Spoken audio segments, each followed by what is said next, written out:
We see retail sales, right? Here's retail sales, core retail sales, which is like X auto. You basically expected forecast was 0.2%. We saw a 0.6% kind of increase right here. Now, the reason why that is so important is that is a hotter number than expected.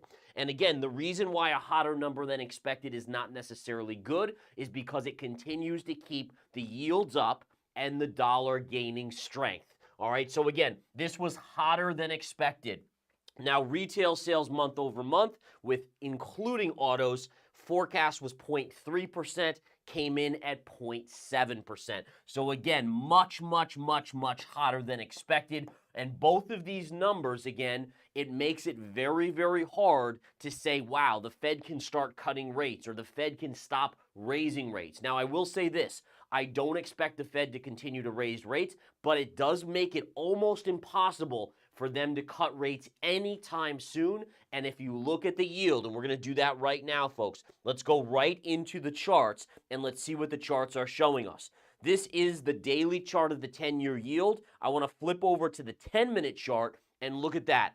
That's what the 10-year yield just did on those retail sales numbers. Now, we haven't taken out the recent highs yet, but we are creeping back there. If we go back to our daily chart, all right, let's flip back to the daily, we can very clearly see that here was your previous top right here. That was your topping tail high. You reattacked it here. Are we going to go up a little bit more and do a triple top, potentially breaking to the upside?